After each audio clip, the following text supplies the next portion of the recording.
অনলাইনেই আবেদন করা যাবে অন্নপূর্ণা ভান্ডার প্রকল্পের জন্য। 1 জুন থেকেই ঢুকবে অ্যাকাউন্টে 3,000 টাকা। কারা কারা আবেদন করতে পারবেন ও কিভাবেই বা অনলাইনে আবেদন করবেন, যাদের লক্ষ্মীর ভান্ডারে অ্যাকাউন্ট ছিল তারাই বা এবার কি করবেন, জানিয়ে দেবো বিস্তারিত আজকের এই ভিডিওতে। তাই অবশ্যই ভিডিওটি শেষ পর্যন্ত মনোযোগ সহকারে দেখবেন। আর আপনি যদি আমাদের নিউজ অল টাইমস চ্যানেলে নতুন হয়ে থাকেন, তবে চ্যানেলটিকে সাবস্ক্রাইব করে পাশের বেল বাটনটি বাজিয়ে দেবেন রাজ্য সরকারের সমস্ত গুরুত্বপূর্ণ খবর সবার আগে দেখার জন্য। রাজ্যের নতুন সরকার ক্ষমতায় আসার পরই মহিলাদের ক্ষমতায়নে জোর দিতে বড়সড় পদক্ষেপ নিল সরকার। শপথ নেওয়ার পরেই রাজ্যের নতুন নারী ও শিশু কল্যাণ মন্ত্রী অগ্নিমিত্রা পাল এক বিরাট ঘোষণা করেছেন। এতদিন তৃণমূল সরকারের লক্ষ্মীর ভাণ্ডার প্রকল্প নিয়ে রাজ্য জুড়ে চর্চা ছিল, কিন্তু এবার তার পাল্টা হিসেবে চালু হয়ে গেল অন্নপূর্ণা ভাণ্ডার। সব থেকে বড় খবর হলো, এবার থেকে বাংলার মহিলাদের অ্যাকাউন্টে ঢুকবে 3,000 টাকা করে। এখন আপনাদের মনে সবচেয়ে বড় প্রশ্ন, যারা আগে লক্ষ্মীর ভাণ্ডার পেতেন তাদের কি হবে? মন্ত্রী অগ্নিমিত্রা পাল স্পষ্ট জানিয়ে দিয়েছেন, যারা যারা লক্ষ্মীর ভাণ্ডার পাচ্ছিলেন তারা সবাই অন্নপূর্ণা ভাণ্ডারের টাকা পাবেন। সবই ডাইরেক্ট বেনিফিট ট্রান্সফার বা ডিবিটির মাধ্যমে সরাসরি ব্যাংক অ্যাকাউন্টে ঢুকে যাবে। মুখ্যমন্ত্রী জানিয়েছেন, আগামী 1 জুন থেকেই এই টাকা অ্যাকাউন্টে ঢোকা শুরু হবে।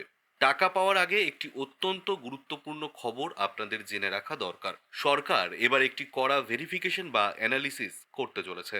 আগের তালিকায় যাদের নাম কাটা গেছে, যারা মারা গেছেন কিংবা যারা এই দেশের নাগরিক নন অথচ বেআইনিভাবে লক্ষ্মীর ভাণ্ডার পাচ্ছিলেন, তাদের নাম পাকাপাকিভাবে বাদ দেওয়া হবে। অর্থাৎ উপযুক্ত স্ক্রুটিনি করে কেবল আসল ও যোগ্য উপভোক্তাদেরকেই এই 3,000 টাকা করে দেওয়া হবে। তাই আপনার ডকুমেন্টস যদি ঠিক না থাকে, তবে এখনই তা ঠিক করে নিন। এবার আসি সবচেয়ে গুরুত্বপূর্ণ বিষয়, নতুন করে যারা আবেদন করবেন তারা কিভাবে করবেন।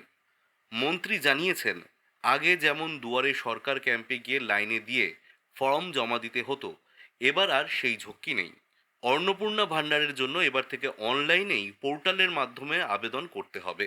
অনেকেই ভাবতে পারেন অনলাইনে আবেদন করা হয়তো খুব কঠিন, কিন্তু মন্ত্রী অগ্নিমিত্রা পাল আশ্বস্ত করে বলেছেন, পোর্টালটি এতটাই সহজ করা হবে যে যিনি হয়তো খুব বেশি পড়াশোনা জানেন না, তিনিও অনায়াসেই নিজের মোবাইল থেকে পোর্টালে গিয়ে আবেদন করতে পারবেন। বাংলার প্রতিটি মা বোন যাতে ঘরে বসেই এই সুবিধা পান, তার জন্য ইতিমধ্যেই অনলাইন পোর্টাল তৈরি করার কাজ শুরু হয়ে গেছে।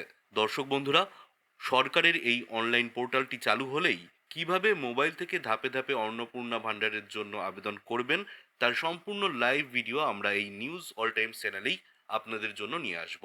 তাই চ্যানেলটির সাথেই জুড়ে থাকুন। সরকারের এই নতুন অন্নপূর্ণা ভাণ্ডার প্রকল্প আপনাদের কেমন লাগলো তা অবশ্যই নিচের কমেন্ট বক্সে লিখে জানান। ভিডিওটি কাজের মনে হলে একটি লাইক করে আপনার আত্মীয় পরিজনদের সাথে শেয়ার করে দিন।